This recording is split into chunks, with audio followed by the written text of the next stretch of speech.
نبی صلی اللہ علیہ وسلم فرما رہے کہ من غش فلیس منا، جو دھوکہ دے کر مال بیچتا ہے اس کا ہمارے طریقے سے وہ ہٹ چکا ہے، ہمارا اس سے اس معاملے میں کوئی واسطہ نہیں ہے۔ بازار میں حضور نے دیکھا بارش آئی تھی تو اوپر سوکھا ہوا ہے جو ہلکا ہوتا ہے، اچھا ہوتا ہے، گیہوں ہے، اناج غلہ ہے، اور نیچے گیلا ہے، گیلا کیا گیا ہو جس سے وزن پیدا ہو جاتا ہے، غلہ وزنی ہو جاتا ہے اور قیمت کم ہو جاتی ہے، لیکن اوپر سوکھا ہے نیچے گیلا ہے۔ آپ نے ہاتھ ڈالا، اندر سے گیلا تھا اوپر سوکھا تھا۔ آپ نے فرمایا کہ جو ایسا لوگوں کو دھوکہ دے کر اپنے مال بیچتا ہے، کاروبار کرتا ہے، وہ ہمارے طریقے پر نہیں ہے، ہمارا اس سے تعلق نہیں ہے اس معاملے میں۔ من غش فلیس منا۔ تو لوگوں نے، ہر قوم نے، ہر امت نے اپنے نبی کو پاگل کہا، مجنون کہا۔ ما یأتیہم من رسول الا قالوا ساحر او مجنون، جادوگر کہا، کیونکہ غیب پر نظر نہیں ہوتی ہے۔ تو میرے دوستوں بزرگوں، ایسے ہی لوگوں نے کیا کہا حضرت ابوبکر صدیق رضی اللہ عنہ کو، دیکھو ہم تو کہتے تھے کہ مجنون ہے، جھوٹ بولتے ہیں۔ حضرت ابوبکر رضی اللہ عنہ نے کیا فرمایا کہ اگر لئن قال ذلك لصدق، اگر حضور پاک صلی اللہ علیہ وسلم نے یہ بات فرمائی ہے کہ آپ ایک رات میں مسجد حرام سے مسجد اقصیٰ کا سفر، اور دیگر روایتوں کے مطابق مسجد اقصیٰ سے آسمانوں کا سفر، جس کو معراج کہتے ہیں، اسراء کہتے ہیں رات کا سفر، جو مسجد حرام سے مسجد اقصیٰ اور مسجد اقصیٰ کے اوپر کے سفر کو معراج، اور جنت دوزخ اور اعمال پر کیا، نیک اعمال پر کیا نتائج ظاہر ہوتے ہیں، بدعمالیوں پر، امت پر کیسے عذابات ہیں، یہ سارے احوال حضور کو دکھلائے گئے، اور ایک رات میں واپسی بھی ہو گئی۔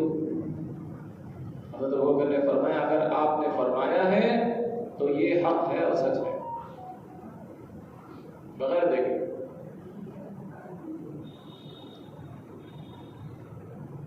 ایک صحابی حضور کی خدمت میں آئے، بالکل نئے صحابی تھے۔ حضور نے فرمایا کہ یہ جو سامنے گھر دکھ رہا ہے، یہاں گھر کی خاتون تھی جو اللہ کے راستے میں گئی، اور جب واپس آئی تو اس کی بکریاں تھی جس پر گزر بسر کرتی تھی، بکریاں میں سے ایک بکری غائب تھی، اور سوت کاتا کرتی تھی، اون بناتی تھی، کپڑے بنتی تھی، تو کپڑے بننے کی ایک سوئی کا غائب ہے، بکری بھی نہیں ہے، ایک چھوٹی بکری کا بچہ نہیں ہے، اور ایک سوئی نہیں ہے۔ اس نے اللہ تعالیٰ سے گڑ گڑا کر آوازاری کی دعا کی، کیا اللہ آپ نے ضمانت لی ہے، اس بات کی آپ نے گارنٹی لی ہے، آپ ضامن ہیں اس چیز کے کہ جو آپ کے دین کے لیے نکلتا ہے آپ اس کی جان کی، آپ اس کے مال کی حفاظت کرتے ہیں۔ یا اللہ میرے مال میں سے کچھ کمی ہے، بکری کا بچہ نہیں ہے اور کپڑے بننے کی سوئی نہیں ہے، مجھے لوٹا دے۔ فرمایا ایک بچہ اس کے جیسا بچہ، ایک سوئی، اس کی سوئی اور اس کے ساتھ ایک مزید سوئی اس کے گھر میں اللہ تعالیٰ نے داخل فرما دی، اس کے پاس وہ آ گئی۔ اللہ کے نبی نے اس شخص سے کہا کہ آؤ ان کا ہاتھ پکڑ کے میں تمہیں اس بڑھیا سے ملاقات کراؤں۔ صحابی نے کہا کہ حضور آپ کی خبر ہی ہمارے لیے مشاہدے سے بڑھ کر ہے، آپ نے کہہ دیا اور حق اور سچ ہے۔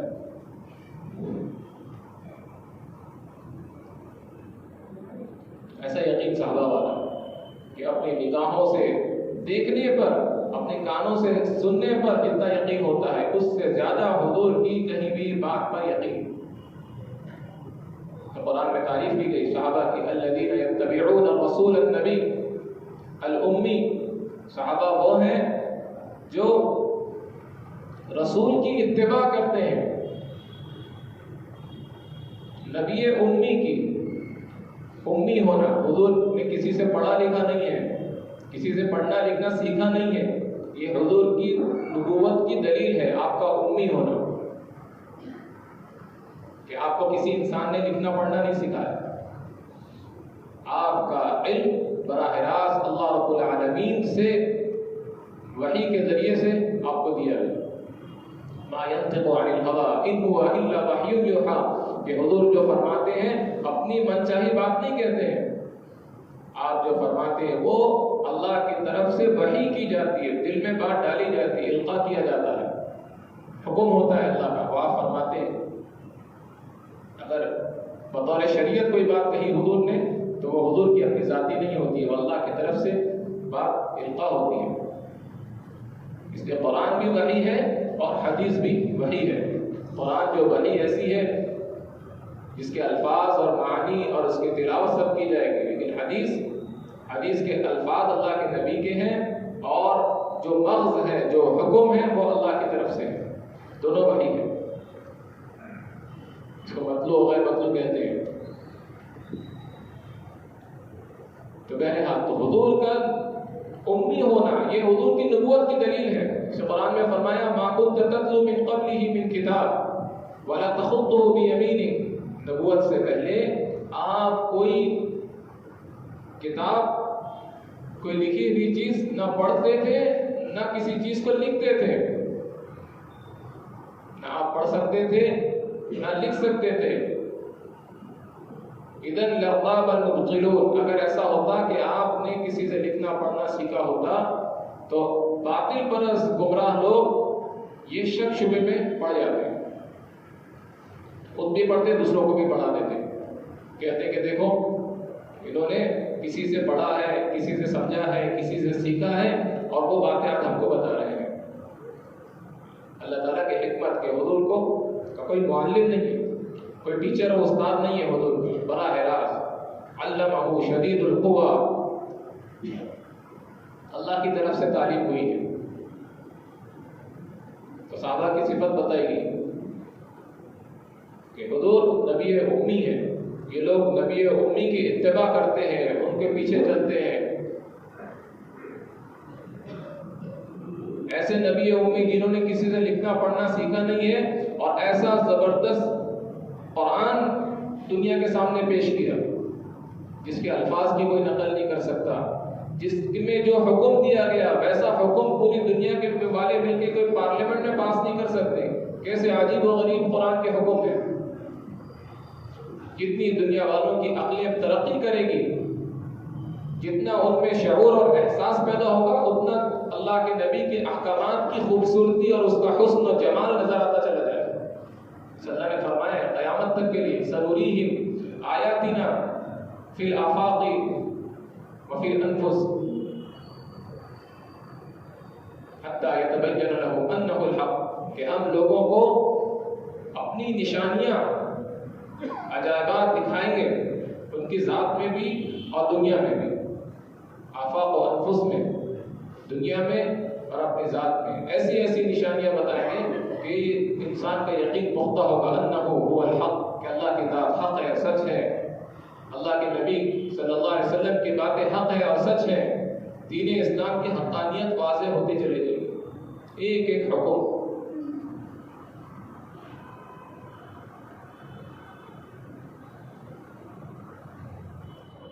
تو نبی امی کی اتباع کرتے ہیں، الذین یجدونہ مکتوبا عندہم فی التوراۃ والانجیل، جن کا تذکرہ تورات میں اور انجیل میں لکھا ہوا پائیں گے کہ اللہ کی قدرت ہے، کہ اللہ تعالیٰ نے اپنے نبی کی نشانیوں کو، بلکہ حضرت عیسیٰ علیہ السلام جن کے بعد اللہ کے نبی صلی اللہ علیہ وسلم کی بعثت ہوئی، انہوں نے تو اللہ کے نبی کا نام لے کر اپنی قوم کو بشارت دی کہ میرے بعد نبی آئیں گے جن کا نام من بعد اسمہ احمد، جن کا نام احمد ہوگا، نام لے کر کہا۔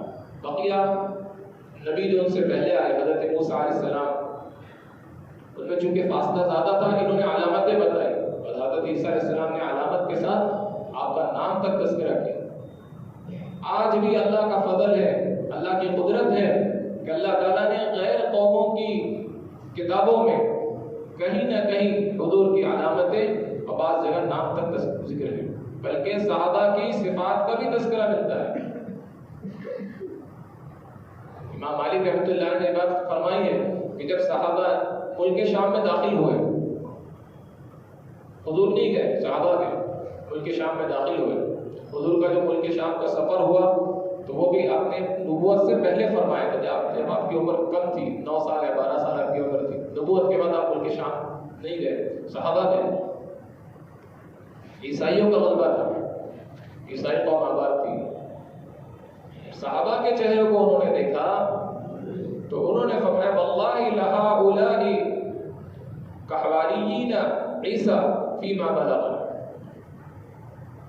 ایک روایت میں کہ انہوں نے کہا کہ اللہ کی قسم یہ لوگ حضرت عیسیٰ علیہ السلام کے جو ہماری صحابہ تھے ان سے زیادہ ہمیں سچے اور حق پر نظر آتے ہیں۔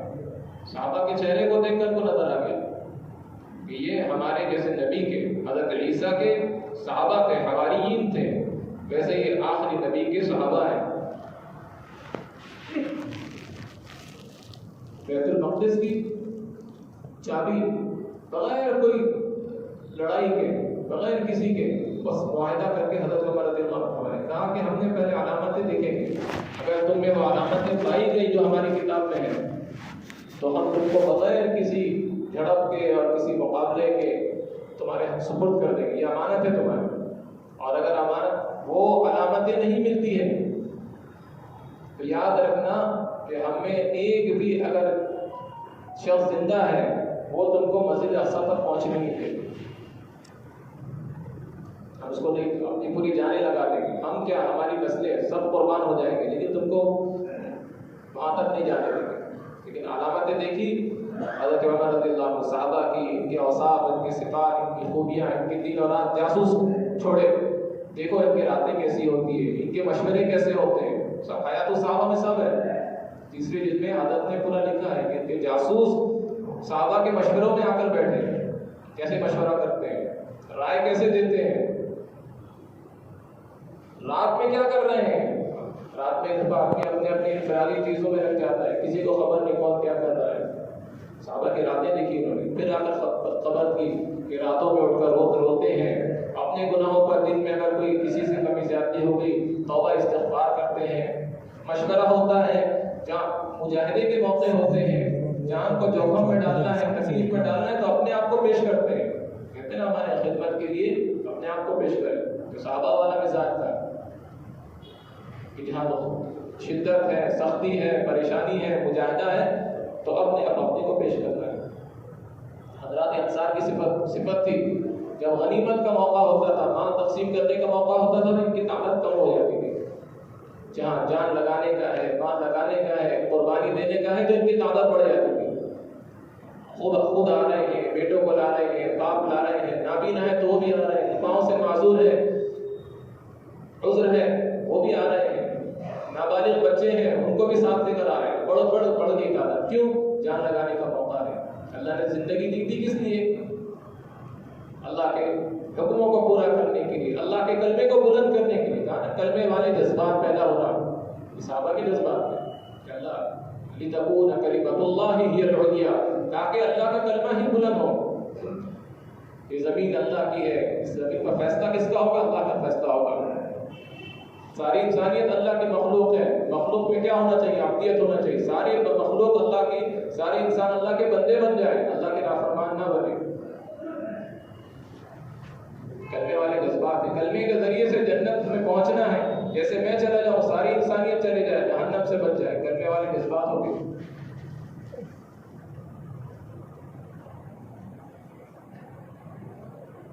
یأمرهم بالمعروف وینہاہم عن المنکر، کام کیا کرتے ہیں حضور؟ ایک تو پہلے حضور کی صفات بتائی، حضور کی تعریف بتائی، یہ حضور کی تعریف ہے۔ کام یہ کرتے ہیں یأمرهم بالمعروف، وہ نبی لوگوں کو بھلی باتوں کا حکم فرماتے ہیں، وینہاہم عن المنکر، جو غیر معروف چیزیں ہیں، عقل کے خلاف ہے، طبیعت کے، شریعت کے خلاف ہے، جو انسان کی آخرت کو بگاڑتے ہیں، دنیا کا نقصان کرتے ہیں، ایسی چیزوں سے منع کرتے ہیں۔ وَيُحِلُّ لَهُمُ الطَّيِّبَاتِ، طیبات اور پاکیزہ چیزیں حلال فرماتے ہیں۔ وَيُحَرِّمُ عَلَيْهِمُ الْخَبَائِثَ، جو خبیث چیزیں ہیں، بری چیزیں ہیں، وہ چیزیں ان پر حرام فرماتے ہیں۔ یہ نبی کا کام ہے۔ پچھلی امتوں وَيَضَعُ عَنْهُمْ إِصْرَهُمْ وَالْأَغْلَالَ الَّتِي عَلَيْهِمْ كَانَتْ عَلَيْهِمْ، اور وہ بوجھ اور وہ بیڑیاں جو پچھلی قوموں پر پڑی ہوئی تھی،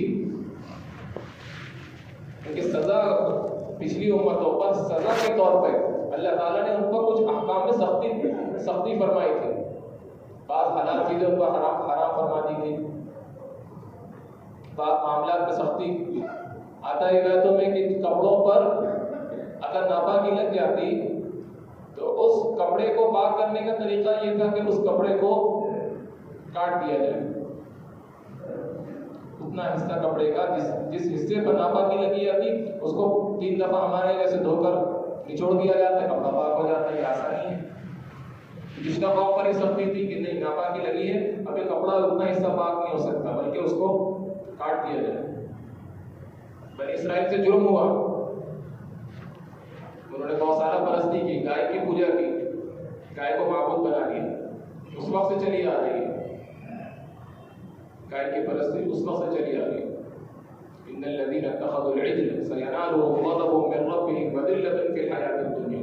اللہ تعالیٰ نے فیصلہ سنا دیا، جو لوگ بچڑے کو معبود بنائے ہیں اللہ کا غصہ بھی ان کو ملے گا دنیا میں اور اپنی ذلت بھی دیکھیں گے.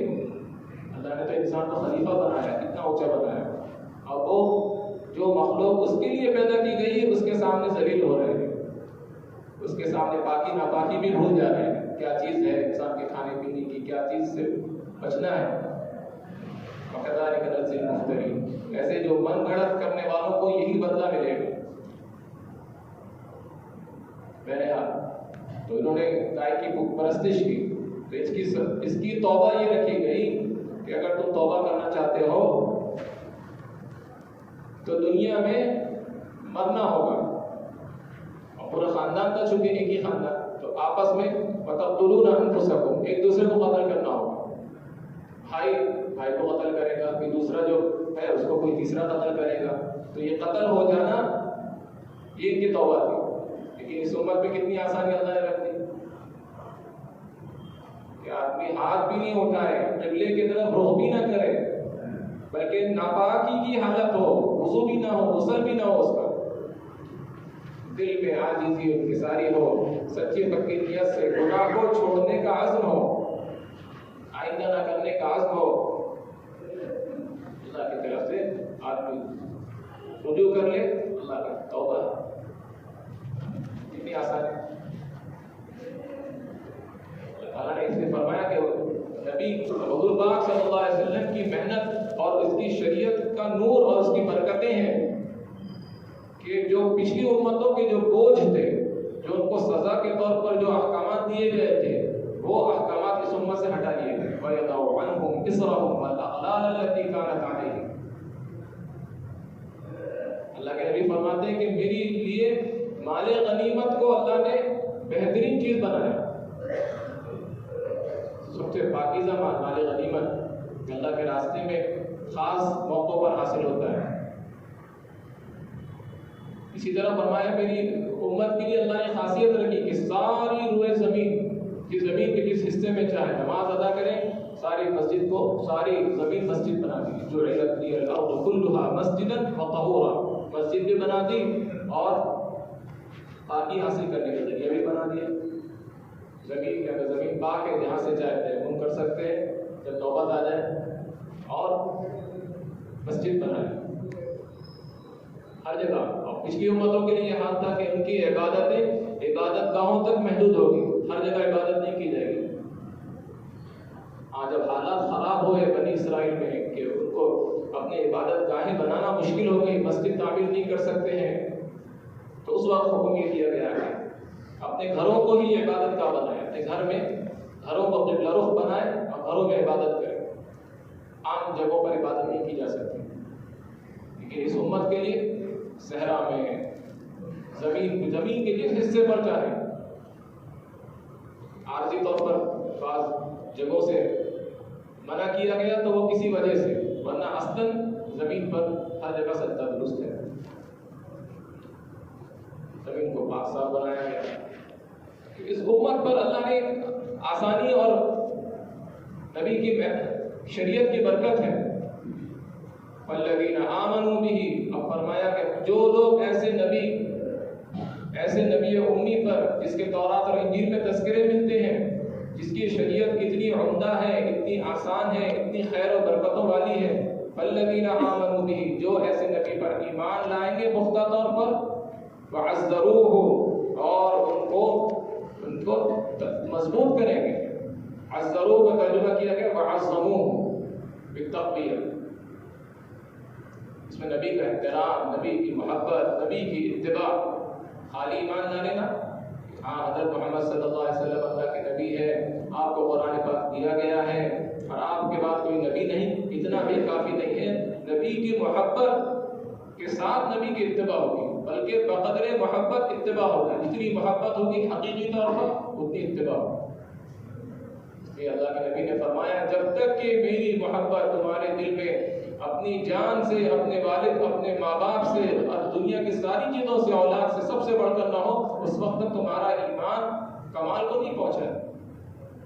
ایمان کا کمال مراد ہے، ایمان کامل نہیں ہوگا. حدود کی عظمت اور تعظیم، اس میں بھی اعتدال دیا گیا، شرط ہے. حضرت وحشی حضور کی خدمت میں آئے، حضور نے ان کو کلمہ پڑھایا، ان کے ساتھ معافی کا معاملہ کیا، لیکن فرمایا کہ وحشی اتنا کرنا کہ میری نگاہوں کے سامنے نہیں آ رہا. کیونکہ علماء نے اس کی وجہ لکھی کہ حضرت وحشی اگر حضور کے پاس سامنے آتے اور حضور ایمان لانے کے بعد حضور ان کو دیکھ کر آپ کے دل میں تکلیف ہوتی، تو حضور کی تکلیف کی وجہ سے ان کے ایمان کے سلب ہونے کا خطرہ تھا. کہ حضور کو یاد آئے کہ تکلیف ہوگی اندر سے آپ کو، تو ان کی ایمان کی پریشانی ہو جاتی. اس سے آپ نے فرمایا کہ پیچھے رہنا. یہ ہے کہ نبی کی ذرا سی محبت میں بے احترامی اگر خدا نخواستہ ہو جائے تو ہمارے اپنے لالے پڑ جائیں. حضور پاک صلی اللہ علیہ وسلم اعتکاف میں تھے رمضان کے آخری عشرے میں. ازواج مطہرات میں سے غالباً حضرت صفیہ رضی اللہ عنہا امہات المؤمنین میں حضور کو کھانا دینے کے لیے مسجد آئے. آپ نے دیا اور رات اندھیری کی نماز تھی، مغرب عشاء کا وقت تھا. آپ نے کھانا لیا اور پھر رخصت کرنے کے لیے، چھوڑنے کے لیے حضور مسجد کے آخری حد تک گئے.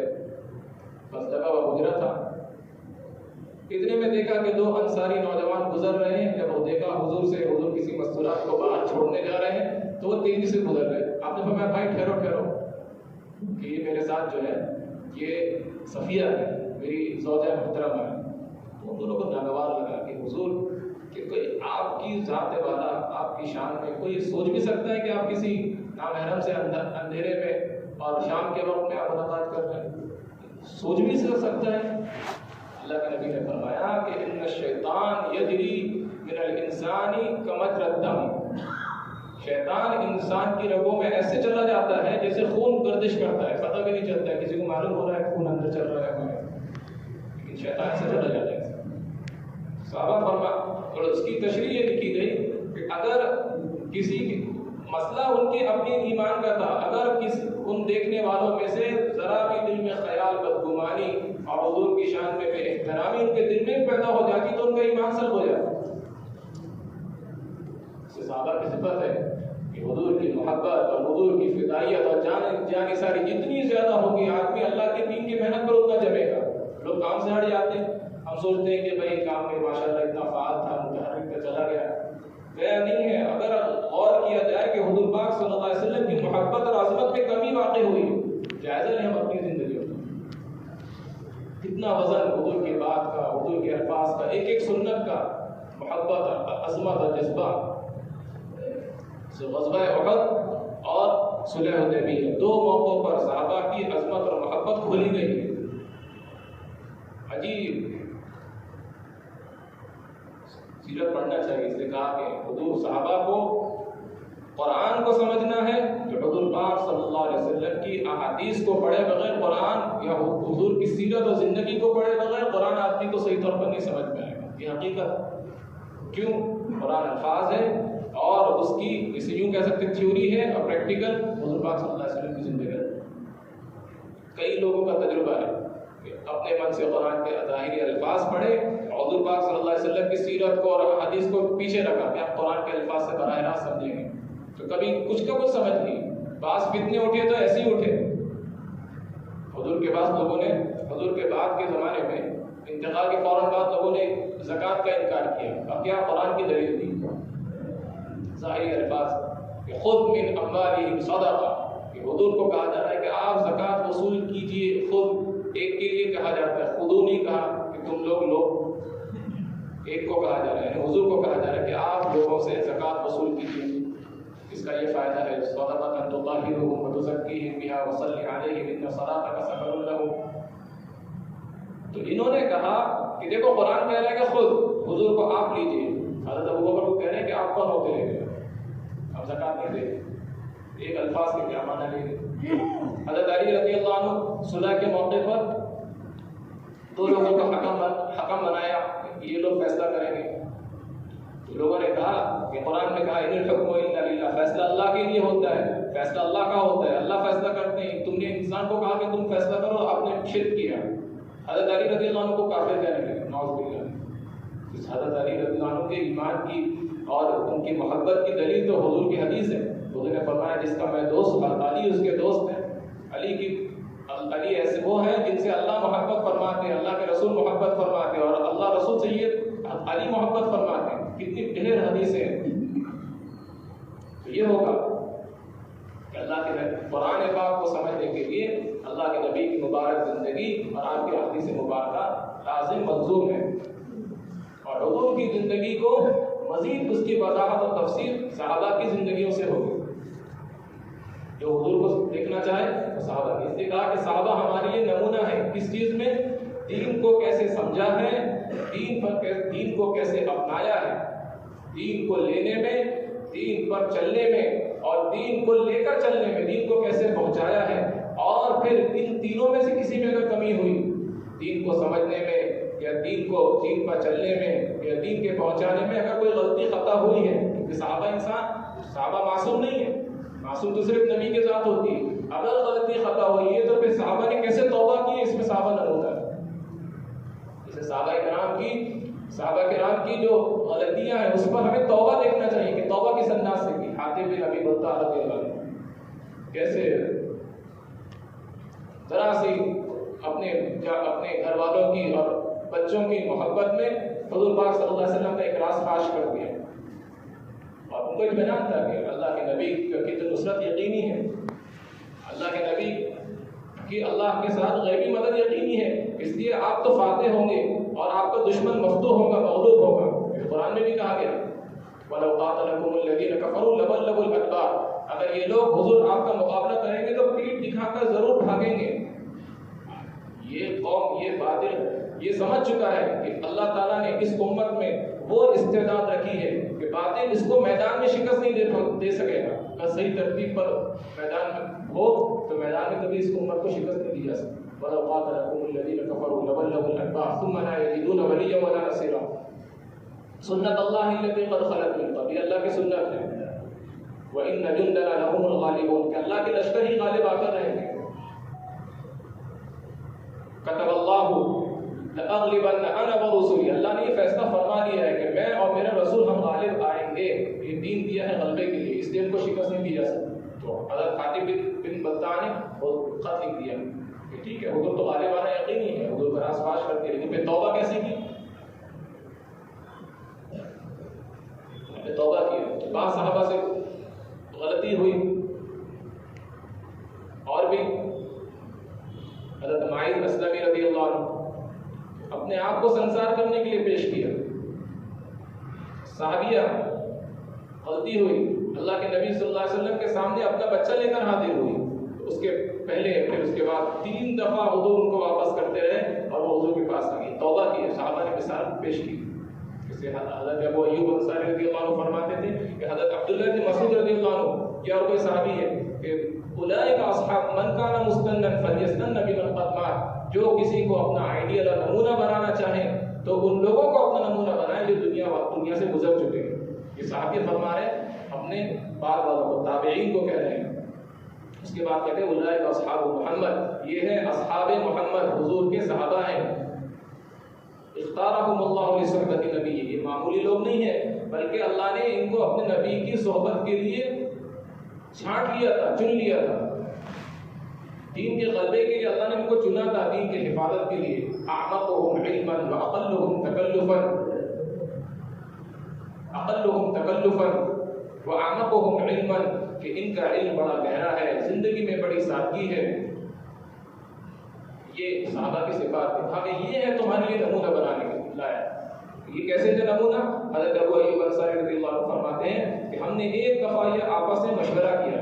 حضرت انصاری صحابی ہیں، انصار نے تو پورا جان اور مال ہمیشہ جیسے بات آئی، جب بھی مشکل موقع ہوتے اپنی جان مال کو لے کر حاضر ہو جاتے. جو ہو سکتا اپنے بچوں کو بھوکا رکھ سکتے بچوں کو بھوکا رکھتے. آخری درجے کی قربانی. یہ لوگ نے کہا نا کہ ہماری جو محنت ابتدائی ہے، انتہائی محنت صحابہ والی محنت ہے، صحابہ والی صفات ہے، صحابہ والی مزاج ہے، صحابہ والی جذبات ہے، صحابہ والی قربانی ہے، یہ ہماری انتہا ہے. تو فرماتے ہیں کہ ہم نے قربانی دیتے دیتے اپنے مال لگاتے لگاتے ایک بار یہ مشورہ کیا کہ اب ہم تھوڑے دنوں کے لیے بہت لوگوں کے دین کے مددگار ہو گئے ہیں، اسلام پھیل چکا ہے، اب ہم تھوڑے دنوں اپنے مال کو جتنا نقصان ہوا ہے بھرپائی کر لیں، اپنے کاروبار کو دوبارہ سے سیٹ کر لیں، اور لوگ تو ہماری اتنی ضرورت نہیں ہے، بعد میں پھر دوبارہ محنت کریں گے. نہ نماز چھوڑنے کی بات کہی، نہ روزہ چھوڑنے کی بات کہی، نہ صدقات اور خیرات میں کوئی کمی کی بات نہیں. مقام پہ رہیں گے اللہ کے راستے میں. اب کچھ دنوں کے لیے ہم نہیں نکلیں گے. فرمایا کہ فوراً اللہ کی طرف سے وحی نازل ہوئی اور کہا کہ وَأَنفِقُوا فِي سَبِيلِ اللَّهِ وَلَا تُلْقُوا بِأَيْدِيكُمْ إِلَى التَّهْلُكَةِ، کہ تم اللہ کے راستے میں مال لگاؤ اور اپنے آپ کو ہلاکت میں مت ڈالو. وَلَا تُلْقُوا بِأَيْدِيكُمْ إِلَى التَّهْلُكَةِ، اور اپنے آپ کو ہلاکت میں مت ڈالو. تو فرماتے تھے ہلاکت میں ڈالنا کیا ہے؟ فَكَانَتِ التَّهْلُكَةُ فِي الْإِقَامَةِ فِي الْمَالِ الَّذِي، ہلاکت یہ تھی کہ ہم اپنے مال میں کاروبار میں ایسے لگ جائیں کہ ہم اللہ کے راستوں میں نکلنا چھوڑ دیں، یعنی مقیم ہو جائے اپنے، کہ ہمارے سے باہر نکلنا نہیں ہوگا، بس ہم اپنے کام کاروبار کریں گے، مقامی اعمال کریں گے. فرماتے تھے یہ ہمارے لیے ہلاکت تھی. یہ اس آیت کا اثر تھا کہ حضرت ابو ایوب انصاری رضی اللہ عنہ 90 سال 80 سال سے زیادہ عمر ہے، بیمار ہے، معذور ہے، اس کے بعد بھی کبھی اللہ کے راستے میں نکلنے سے پیچھے نہیں ہٹے، حتیٰ کہ انتقال ہوا. انتقال کے بعد جنازہ بھی ان کا اللہ کے راستے میں لے جایا گیا. ان کی وصیت تھی کہ پانی کا سفر تھا تو فرماتے مجھے وہاں دفن کرنا. تو انتقال ہو گیا پانی میں. چند دنوں کے بعد جب وہاں پہنچے خشکی پر، خشکی میں جا کے ان کی جنازہ ہوا. یہ تھے صحابہ والے جذبات. میرے بھائی اور دوستوں بزرگوں، اللہ نے جو محنت دی ہے اس میں اس کا فائدہ مولانا حضرت فرماتے تھے پہلا فائدہ اللہ اپنی ذات کو ہدایت دیں گے. ہدایت جتنی ہوگی اتنا ہم دین پر چلیں گے. تھوڑی ہدایت ہوگی تھوڑا دین ہوگا، بس نماز تک کے دین ہے، زکات تک کے دین ہے، روزوں تک دین ہے، اور پھر معاملات میں دین نہیں، معاشرت میں دین نہیں، اور اس کے بعد اللہ ہم کو دوسروں کی ہدایت کا ذریعہ بنا. اس لیے فرمایا کہ صحابہ والے جذبات پر آنے کے لیے ہمیں سالانہ 4 مہینے کے عزائم اور ارادے کرنے کرتے بھائی سب انشاءاللہ. اپنی ذات سے بھی، اپنے گھر میں تعلیم کا اہتمام ہے، مقامی اعمال ہیں جو بتائے جاتے ہیں، یہ پوری کام کی ترتیب ہے. جتنی محنت ہوگی اللہ اتنی ہدایت کو زندہ فرمائے گا. بتایا گیا اس کے لیے کام کو سیکھنے کے لیے اور موت تک کرنے کا عزم کریں. اللہ تعالیٰ ہم سب کو موت تک کام میں لگائے رکھے. بار بار اللہ سے مانگنا ہے میرے بھائی دوستوں کو.